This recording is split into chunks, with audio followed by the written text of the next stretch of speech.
The morning sun spread soft light across the quiet neighborhood of Willow Creek. The houses all looked the same: white fences, clean driveways, and trimmed lawns. Everything seemed peaceful, but not every heart in the neighborhood felt that way. Maya had lived in Willow Creek for 3 years. She worked as a nurse at the city hospital and had recently bought her first car, a shiny silver sedan that she loved dearly. It was not new, but it was hers. Every weekend she washed it carefully and took pride in keeping it spotless. To her, that car was more than just a vehicle. It was a symbol of how hard she had worked. That morning she was getting ready for her shift. She tied her hair back neatly, put on her soft blue uniform, and grabbed her lunch from the fridge. As she stepped outside, she smiled at the sight of her car parked right where she had left it. The air was cool and birds were chirping in the trees that lined the street. Everything seemed fine until a voice broke the peace. "Excuse me, what do you think you're doing?" Maya turned around confused. Standing on the sidewalk with her hands on her hips was Mrs. Cranston, the head of the Willow Creek Homeowners Association. Most people in the neighborhood called her Karen, though never to her face. She was known for her strict rules and sharp tongue. She had a habit of watching everything from her front porch, always ready to report someone for leaving their trash can out too long or not trimming their hedge exactly right. Maya blinked. "Good morning, Mrs. Cranston," she said politely. "I'm just heading to work." Mrs. Cranston frowned. "Don't you lie to me," she said sharply. "I just saw you get into that car. That car doesn't belong to you." Maya froze. "Excuse me?" she asked quietly, not sure she had heard right. "That's right," the woman said, crossing her arms. "I've seen that car before, and it doesn't belong to you. I know the owner." "You're stealing it." Maya let out a small laugh of disbelief. "Ma'am, this is my car. I bought it 2 months ago from the dealership downtown. I have the papers," but Mrs. Cranston didn't believe her. She shook her head, her eyes narrow. "I don't believe that for a second. I'm calling security and the police. You can't just walk into this neighborhood and think you can take whatever you want." Maya tried to stay calm, though her chest tightened with frustration. "Please, there's no need for that," she said. "You can come see the registration. My name is on it." But Mrs. Cranston had already pulled out her phone. She wasn't listening. She started speaking loudly, making sure the neighbors could hear. "Yes, I'm reporting a car theft. Yes, right now. A suspicious woman is trying to take a silver sedan from Maple Street." Maya could feel her cheeks growing hot. A few curtains moved in the nearby houses. People were looking out their windows. A man watering his plants stopped and stared. The scene was turning into a spectacle. "Mrs. Cranston," Maya said, trying to reason with her, "you're making a mistake. Please just look at the papers." But the woman waved her hand dismissively. "I don't want to see your fake papers. I know what I saw. That car was parked on another street before, and now it's here. It's not yours." Maya took a deep breath. She wanted to shout, but she didn't. Years of working in stressful hospital situations had taught her to stay calm. Still, she felt the sting of humiliation. It wasn't just about the car. It was about being judged without reason, about someone assuming the worst just by looking at her. The security truck from the HOA finally arrived. A tall man named Ron stepped out. He had a walkie-talkie clipped to his belt and a notebook in his hand. "Morning, ladies," he said. "What seems to be the problem?" "This woman is trying to steal that car," Mrs. Cranston announced confidently, pointing straight at Maya. "I caught her in the act." Ron turned to Maya. "Ma'am, is that true?" Maya exhaled slowly. "No, sir. This is my car. I can show you proof." She opened her purse and pulled out her driver's license and the car registration. Both had her name clearly printed on them. She handed them to Ron. He examined them carefully, frowning slightly as he read. "They match," he said finally. "The car belongs to Ms. Maya Thompson." Mrs. Cranston's mouth fell open. "That can't be right," she said, almost sputtering. "Are you sure?" "Yes, ma'am," Ron said patiently. "Everything looks proper." But the woman refused to give up. There must be some mistake. Maybe she forged those papers. "You should call the police to verify." Maya's patience began to fade. "Mrs. Cranston," she said firmly, "you've embarrassed me enough. Please stop this." Mrs. Cranston crossed her arms again. "If you have nothing to hide, you shouldn't mind the police coming." Maya looked at her watch. She was already running late for her shift. "Fine," she said calmly. "Call them. I have nothing to hide. A few minutes later, a police car pulled into the street. Two officers stepped out, a man and a woman. They approached the small group, and Ron quickly explained the situation. The officers listened quietly, then turned to Maya. "Ma'am, can we see your registration and ID, please?" "Of course," Maya said. She handed them over again, staying polite but tired. The officers walked to the car, checked the VIN number on the dashboard, and compared it with the documents. After a moment, they nodded to each other. "It all matches," the female officer said. "This car belongs to Miss Thompson." Maya felt both relief and anger rising inside her. "Thank you, officers," she said softly. But Mrs. Cranston was not done. "Are you sure?" she demanded. "You can't just take her word for it." "People lie." The male officer looked at her calmly. "Ma'am, everything checks out. There's no theft here." The neighborhood had gone quiet. Several neighbors had stepped outside, pretending to water plants or check their mail, but really just watching. Maya could feel their eyes on her. She felt small for a moment, standing there in her uniform, holding her purse while everyone stared. Mrs. Cranston finally realized she had gone too far. She turned red and tried to laugh it off. "Oh, well," she said awkwardly. "I just wanted to make sure everything was fine. You know, keeping the neighborhood safe." The officers didn't smile. "Next time, ma'am," the female officer said firmly.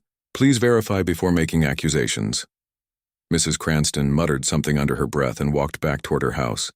Maya stood silently by her car, holding her keys tightly. Her hands were shaking. "Are you all right?" Ron asked gently. Maya nodded, but her eyes were moist. "I'm fine. Just tired of this." The officers gave her a sympathetic look. "You handled that well," one of them said. "Have a good day, ma'am." When they left, the street slowly returned to normal. The neighbors disappeared behind their doors. The sound of distant lawnmowers returned. But Maya didn't feel normal. She felt humiliated and angry. Yet beneath that anger, something stronger was growing. Determination. As she sat in her car, she thought about what had happened. She had been treated like a criminal for no reason. It wasn't right. People like Mrs. Cranston believed they could treat others however they wanted and face no consequences. But Maya wasn't going to let it end here. She started her car and drove away, her mind spinning with ideas. She didn't know exactly what she would do, but one thing was clear. She wouldn't stay silent. That morning had started like any other. But it ended with Maya making a promise to herself. She would teach Mrs. Cranston and the entire HOA a lesson they wouldn't forget, not through anger but through action, something clever, something they wouldn't see coming. The unthinkable plan was just beginning to form. The next morning, Maya drove to work as usual, but her mind was far from calm. Every time she thought about what happened with Mrs. Cranston, she felt that same tightness in her chest. It wasn't only about being embarrassed, it was about being wrongly accused in front of everyone. She had worked hard to live in that neighborhood. She paid her mortgage on time, kept her yard clean, and followed all the HOA rules, even when they were unnecessary.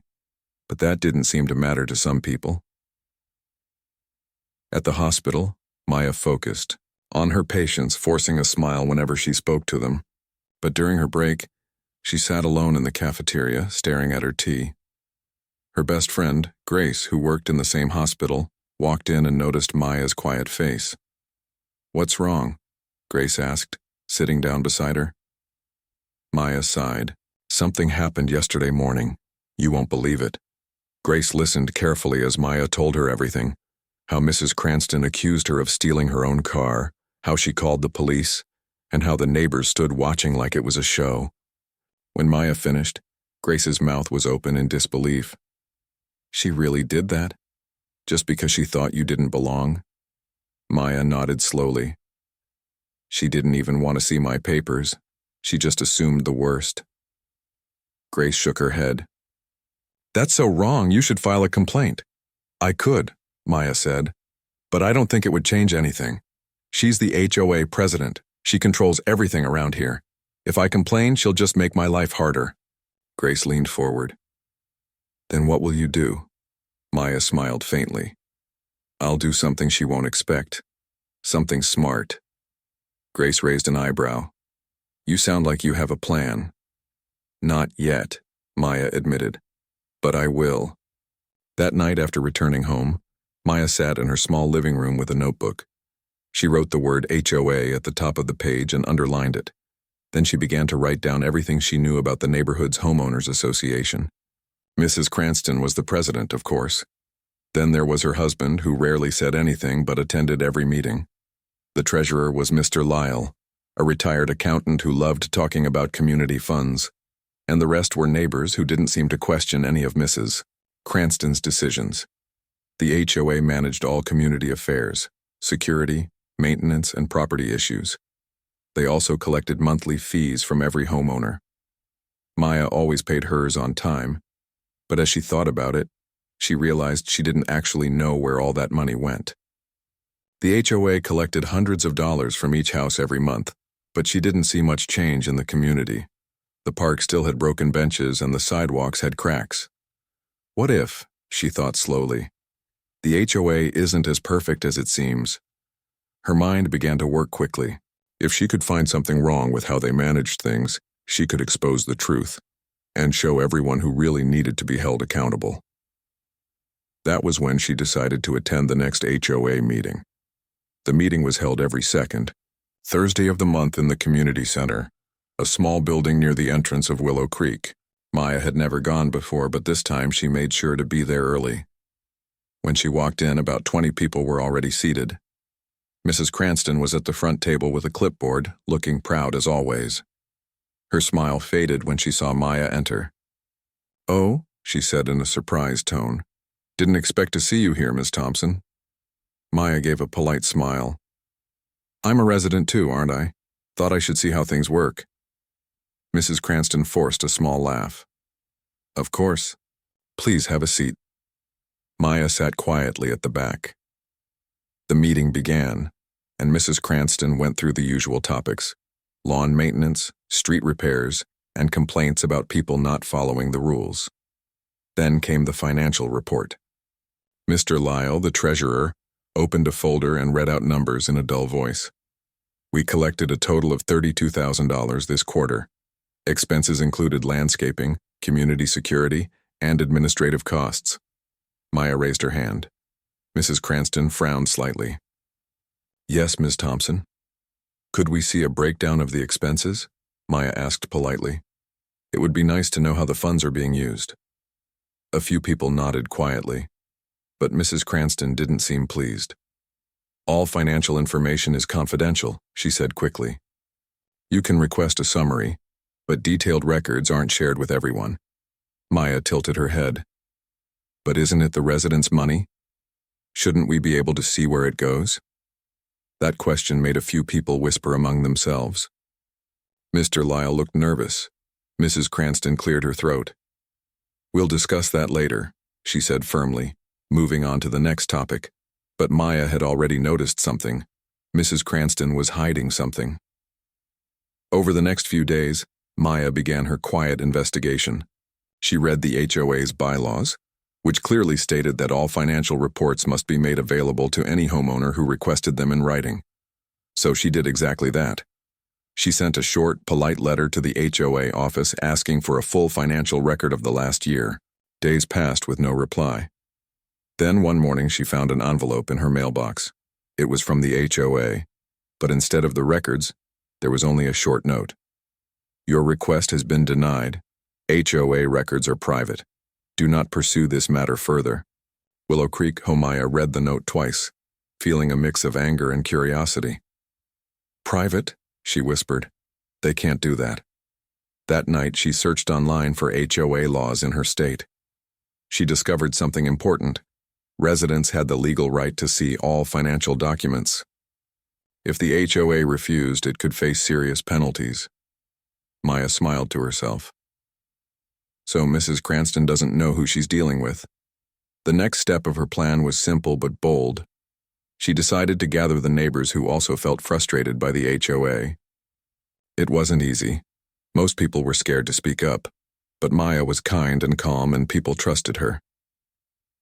One evening, she invited a few of them to her backyard. There was Mr. Patel from across the street, who had been fined for having a flower pot too close to the sidewalk. There was also Mrs. Green, who had been told her door color didn't match community standards and had to repaint it twice. They all had stories. As they sat together drinking lemonade, Maya shared her idea. "We have a right to know how our money is being used," she said. "And if they refuse, we can take it higher, to the county housing department."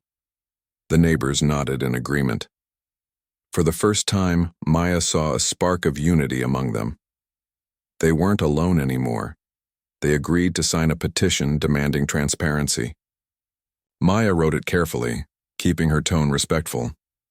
"We, the residents of Willow Creek, respectfully request full access to HOA financial records and accountability for all community funds."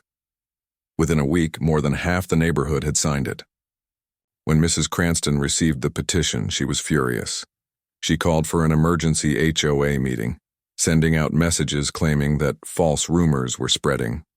On the day of the meeting, the hall was packed. Maya sat in the front this time, calm and ready. Mrs. Cranston began with her usual smile, but it was thinner than before.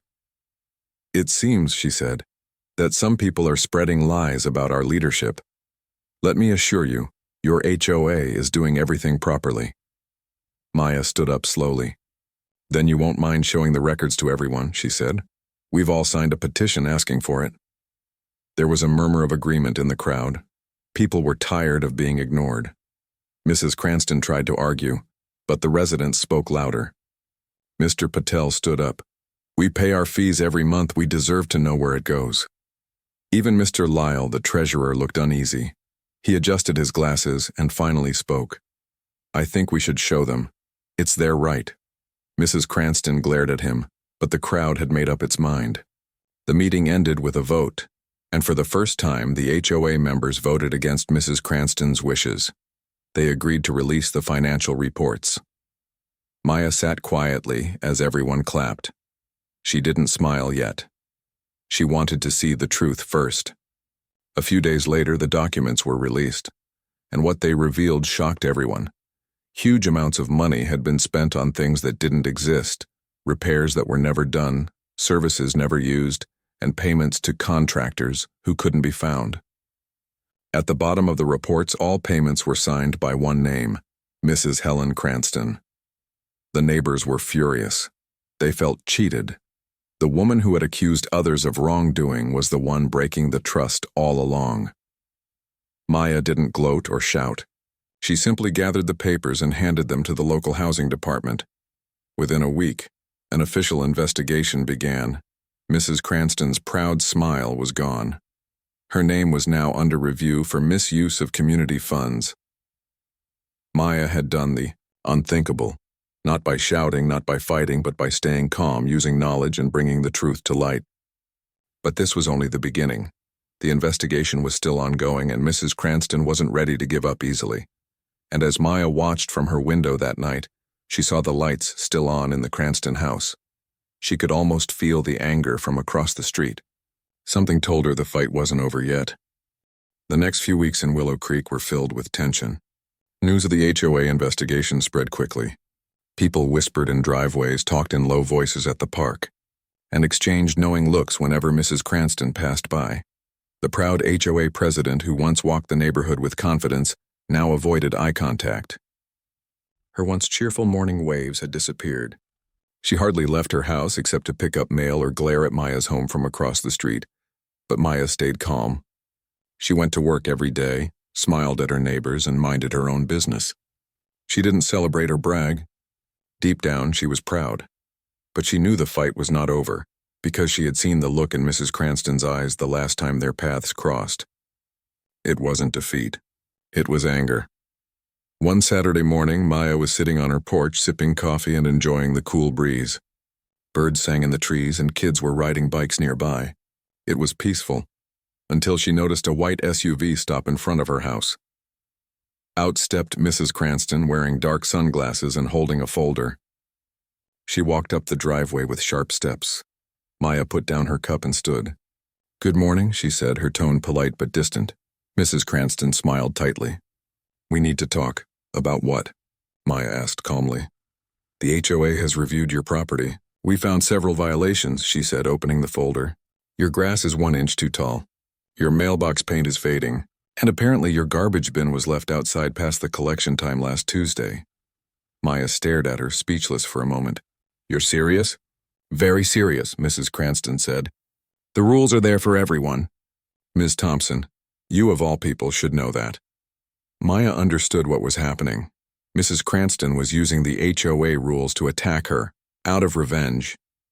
She took a deep breath. "All right," she said quietly. "If I need to fix something, I'll take care of it." Mrs. Cranston's smile widened slightly. "Good, because if you don't, the HOA will fine you, and repeated violations can lead to legal action." With that, she turned and walked back to her SUV. Maya watched her drive away, her heart beating fast. So this was how Mrs. Cranston wanted to fight, through petty rules and technicalities. Maya sat back down, her hands trembling slightly. But instead of anger, she felt something else, determination again. She wouldn't let fear control her. She had already stood up once. She could do it again. Over the next few days, the HOA letters started coming. Each one listed a new violation. Some were real but minor, while others were made up. One letter even claimed Maya's car was improperly parked, even though it was perfectly within her driveway. The letters were signed by Mrs. Cranston.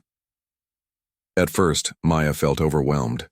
She was working long hospital shifts and coming home to more stress. Grace noticed the worry on her friend's face when they met for coffee one evening. "You look tired," Grace said softly. "Is it still that HOA woman?" "Yes," Maya admitted. "She's trying to make my life difficult. She sends me letters every week. It's like she's watching me." Grace frowned. "Can't you report her?" "I could," Maya said, "but I want to handle this the right way. If I lose my temper, she wins." Grace nodded slowly. "Then what's your plan this time?" Maya smiled faintly. "This time I'll make her own rules work against her." The next morning, Maya carefully read through every page of the HOA handbook.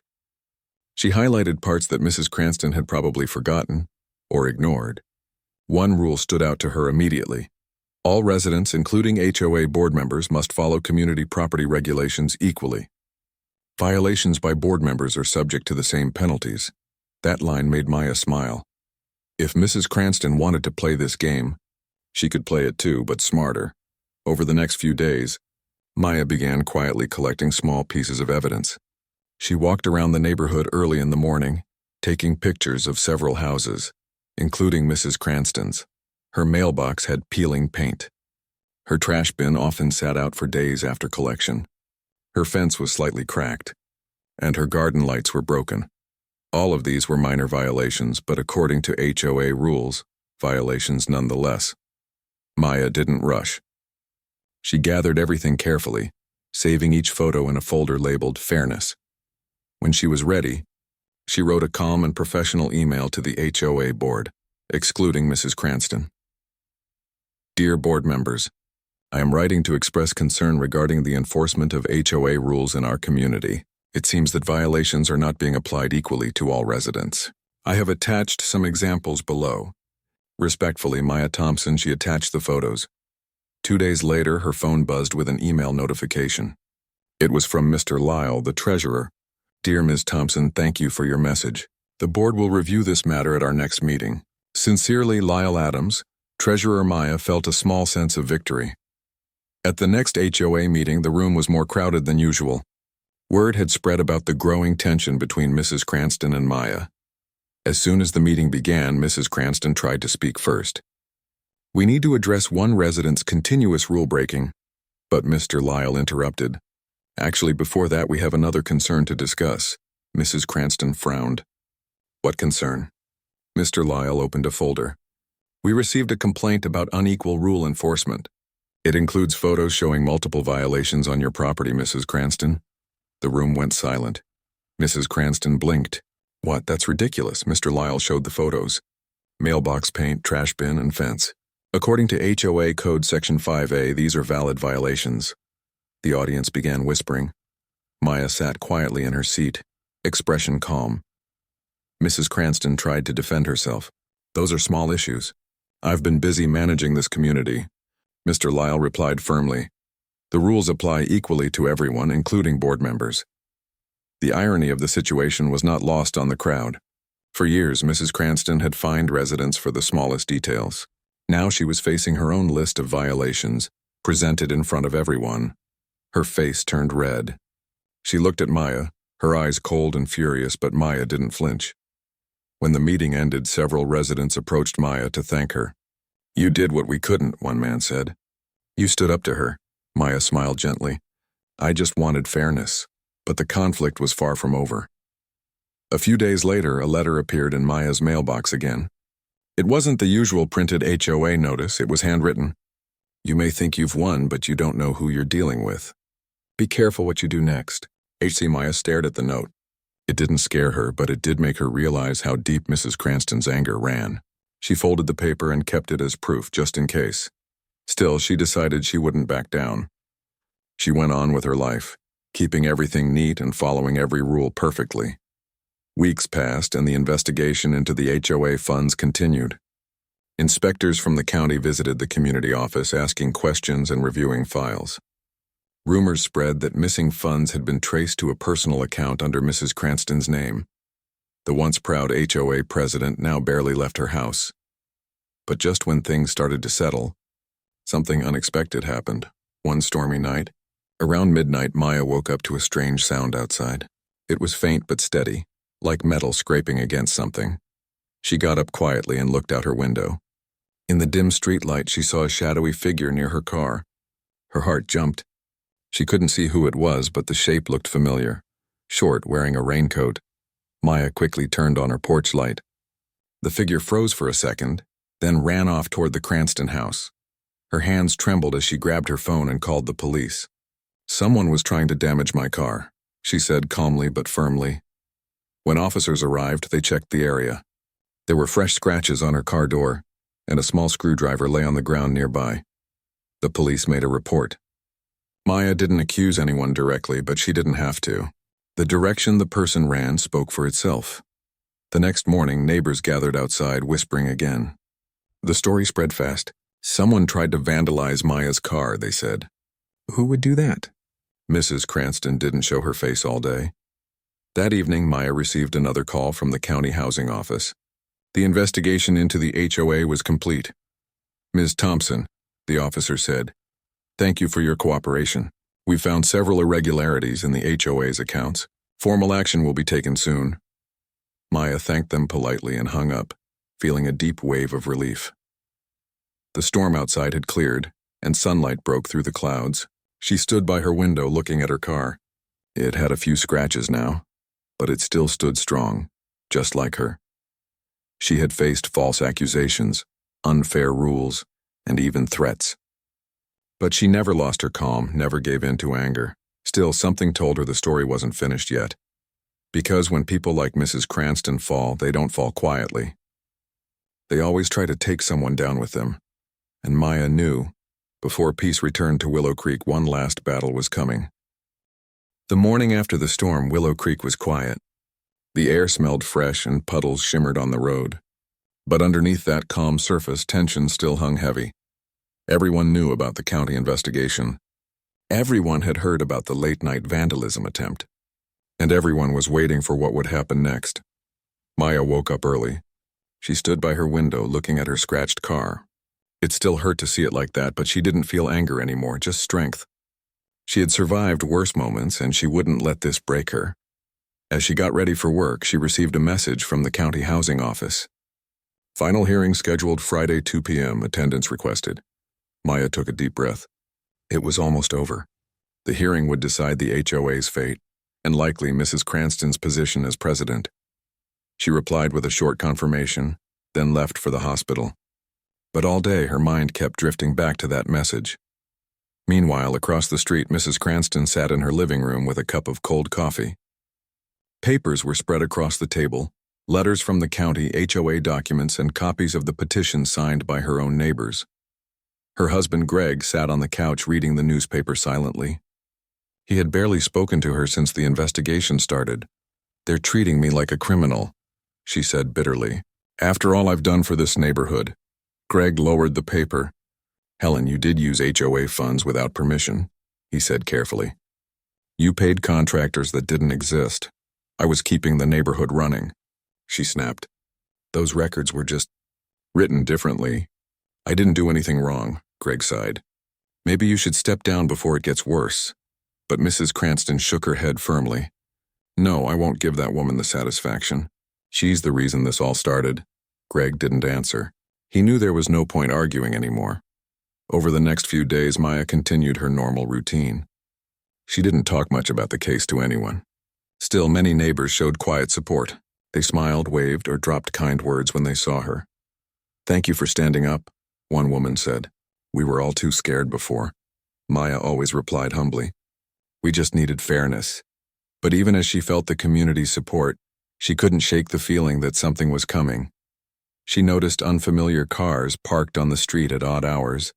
Sometimes she'd hear faint tapping noises outside at night. Maybe it was just her imagination, but she couldn't ignore it. On Wednesday evening, she got a letter in her mailbox again. This time it wasn't handwritten, it was official looking with the HOA seal. Notice of community meeting, urgent HOA session scheduled for Thursday evening. Attendance mandatory, Maya frowned. She wasn't sure what urgent meant, but something about it didn't feel right. The county hearing was the next day. Why call an extra meeting right before it? She decided to go anyway. When Maya arrived at the community hall Thursday evening, the atmosphere was tense. People sat quietly, whispering.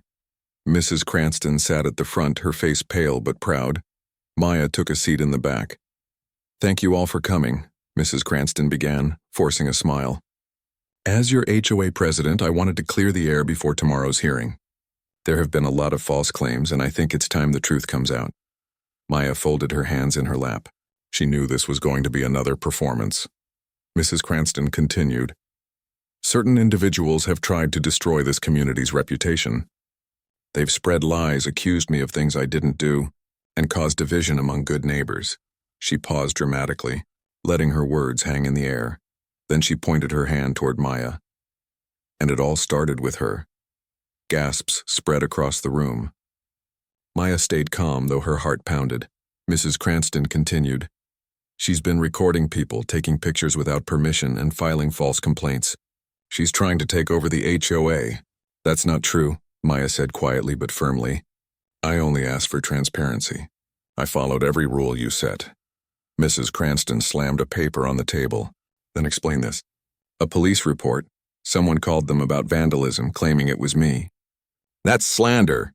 Maya took a slow breath. I never mentioned your name to the police. I simply reported what I saw, but Mrs. Cranston wasn't listening. She raised her voice, speaking to the crowd instead. You see? This is what happens when outsiders bring chaos. She doesn't care about this neighborhood. She only cares about making me look bad. The room fell into uneasy silence. Some people looked confused, others uncomfortable.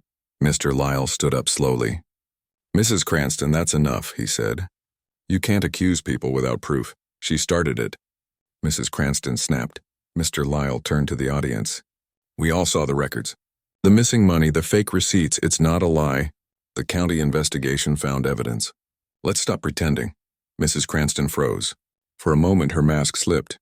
She looked around and realized the room wasn't on her side anymore. Several residents stood up, one after another. She fined me for leaving my car out one night, one man said, while her own driveway was a mess. She made me pay for repainting my door twice, another woman added. Voices rose all around, frustration that had been silent for years finally spilling out. Mrs. Cranston's face turned red. You're all ungrateful, she shouted. I built this community. But her voice was drowned by the murmurs of the crowd. Finally, Mr. Lyle raised his hand. We're voting tonight, he said firmly. All in favor of removing Mrs. Cranston as HOA president? Hands went up, almost every single one. Mrs. Cranston stared in disbelief. You can't do this to me, she cried. I'm the one who… But the room was already decided. Maya didn't smile. She didn't gloat. She just sat silently, watching the moment unfold. When the meeting ended, Mrs. Cranston left quickly, clutching her papers. The door closed behind her and the sound echoed through the hall. That night, Maya couldn't sleep. She kept thinking about the look on Mrs. Cranston's face. Anger, fear, and pride all mixed together. The next day was the final hearing. She arrived early at the county office, dressed neatly in a gray blouse and black skirt. Grace came with her for support. Inside the small conference room, county officials sat behind a long table. On the other side sat Mrs. Cranston and her husband. The meeting began with calm introductions. then moved to the evidence. The officials presented documents showing unapproved withdrawals from HOA accounts, contracts signed without authorization, and payments to fake companies. Maya stayed silent through most of it, only speaking when asked to confirm details. Her calmness made her words even stronger. After 2 hours, the head official closed the folder. Based on our findings, he said, the Willow Creek HOA violated multiple financial rules under Mrs. Cranston's leadership. Funds will be returned and new elections must be held. Mrs. Cranston's shoulders slumped. You can't do this, she whispered. I'm afraid we can, the official replied. It's the law. Maya felt a quiet relief. She didn't cheer. She didn't look at Mrs. Cranston. She simply thanked the officials and walked out with grace. Outside, sunlight spilled across the parking lot. Grace smiled. It's over, she said softly. Maya nodded. Almost, because deep down she knew someone like Mrs. Cranston wouldn't accept defeat easily. That evening, as Maya parked her car at home, she noticed a small white envelope on her doorstep. It had no name, just her address written neatly. She opened it carefully. Inside was a single sheet of paper with a few words written in shaky handwriting. You ruined everything. I hope you're happy. Maya folded the paper slowly. For the first time, she felt not anger but sadness. She didn't hate Mrs. Cranston. She just wished things could have been different, that kindness could have solved what pride had destroyed. She sat on her porch, watching the sunset. Neighbors waved as they walked by and children laughed in the distance. The street felt lighter now, like a heavy cloud had lifted. Later that night, she heard sirens far away. A police car passed the neighborhood slowly, heading toward the Cranston house. Maya didn't know what had happened, and she didn't want to assume. She just whispered a quiet prayer for peace. Days later, the community gathered again. This time it wasn't for anger or conflict, it was for a fresh start. A new HOA board had been elected, with Mr. Lyle as the president. He was fair and calm, promising to rebuild trust. Maya was invited to speak. She stood at the front, looking around at the faces that once avoided her. Now they smiled. I didn't want to fight anyone, she began softly. I only wanted fairness. We all live here together. We should take care of each other, not tear each other apart. The room filled with nods and quiet applause. After the meeting, several neighbors approached her. They thanked her not just for exposing the truth, but for doing it with dignity. And as Maya walked home under the warm evening sky, she finally felt peace settling inside her. She had done the unthinkable, not by fighting fire with fire, but by standing firm, using truth, and keeping her kindness even in the face of cruelty. But one last surprise still waited for her, a letter that would change how she felt about everything that had happened. A few peaceful weeks passed in Willow Creek after the final hearing. The air felt different, lighter, friendlier, and calm. Children played in the streets again. Neighbors greeted one another warmly, and the sound of laughter replaced the tension that once ruled the place. Maya had slowly returned to her quiet routine. She spent her mornings at the hospital, caring for her patients, and her evenings tending to the small garden she had planted near her porch. For the first time in many months, her life felt normal. But one cloudy afternoon, as she returned home from work, she noticed a small package on her doorstep. It was wrapped neatly with a faded pink ribbon around it. There was no name, no return address, just her house number written on the front. She hesitated for a moment, then picked it up and went inside. On the dining table, she opened it carefully. Inside was a simple envelope and a folded photograph. When she turned over the photo, her breath caught. It was an old picture of Mrs. Cranston, much younger, standing beside a car almost identical to Maya's. In the photo, she was smiling, holding a small child by the hand. Maya frowned in confusion, then unfolded the letter that came with it. Dear Maya, I don't expect forgiveness, and I don't even know if this letter will reach you before I'm gone, but there are things you deserve to know. My name is Helen Cranston, and for most of my life I believed I was doing what was best for everyone. I believed rules kept order and control kept peace, but I was wrong. When you moved here, I saw something that I didn't understand. You reminded me of someone I lost, a dear friend from my younger days.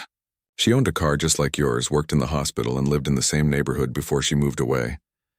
One night, years ago, she was caught in a robbery gone wrong. She didn't make it home. I never forgave myself because I had argued with her the day before it happened. When I saw you that morning by your car, something inside me broke. I thought I was protecting the community from losing control, but in truth I was protecting my pride and my pain. You didn't deserve any of what I did to you. I let anger turn into hate and hate into foolish actions.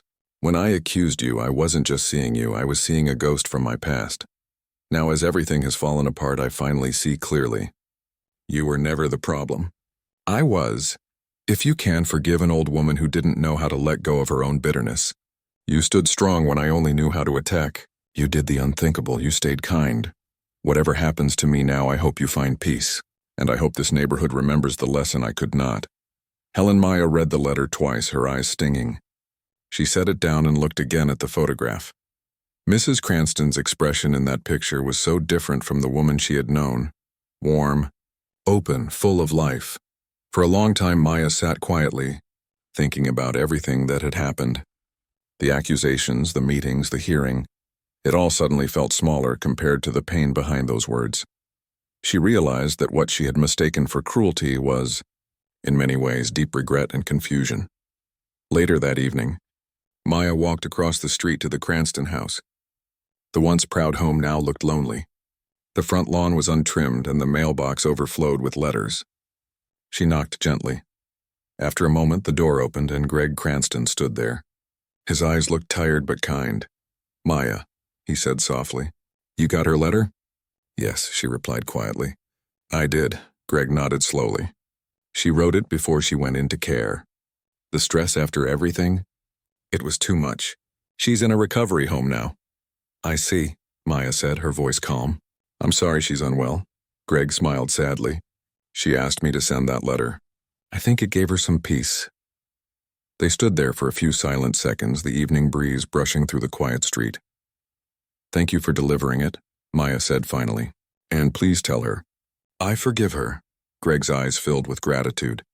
"That will mean more to her than you know." Maya nodded, then turned to leave. As the weeks went on, life in Willow Creek slowly settled into a new rhythm. Mr. Lyle's leadership brought calm order to the HOA. He made fair decisions and encouraged everyone to participate in community events. Maya, though never seeking attention, became a quiet hero to many. People respected her strength, her honesty, and her compassion. One Saturday morning, she was invited to speak at the new community park opening. Standing on the small stage, she looked at all the familiar faces before her, the same people who once doubted her. She took a deep breath and began in her gentle voice. "We all make mistakes. We all carry pain that others can't see. What matters is not how we fall, but how we rise, and how we treat others along the way. This neighborhood has seen hard times, but it has also seen courage, fairness, and hope.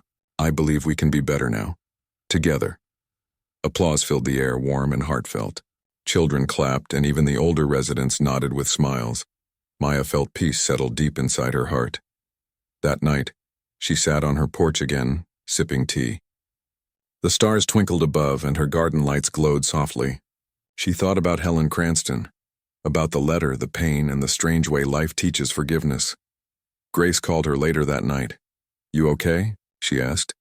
"I'm fine," Maya said. "I think everything finally makes sense." Grace smiled through the phone. "You did something special, you know. You didn't just clear your name, you healed a place that was broken." Maya chuckled softly. "Maybe. Or maybe we all just needed a reminder to be kind." They said goodnight, and Maya stayed outside for a while longer, watching fireflies dance in the dark. A few months later, a new family moved into the Cranstons' house. Greg had decided to sell it and move closer to his wife's care home. Before leaving, he visited Maya one last time. "She's doing better," he told her. "The doctors say she's calmer. She even asked me to tell you something." Maya tilted her head. "What did she say?" Greg smiled faintly. "She said thank you for teaching her what grace really means." Maya felt her chest tighten. "That's kind of her," she said softly. After Greg left, Maya walked down the street, her steps light. Neighbors waved and children ran past her laughing. Everything that once felt divided now felt whole again. As the seasons changed, so did the community. The new HOA built a playground, planted trees, and started a community care day each month. Maya often volunteered quietly in the background, never seeking praise. People began calling her the heart of Willow Creek, and in many ways, she truly was.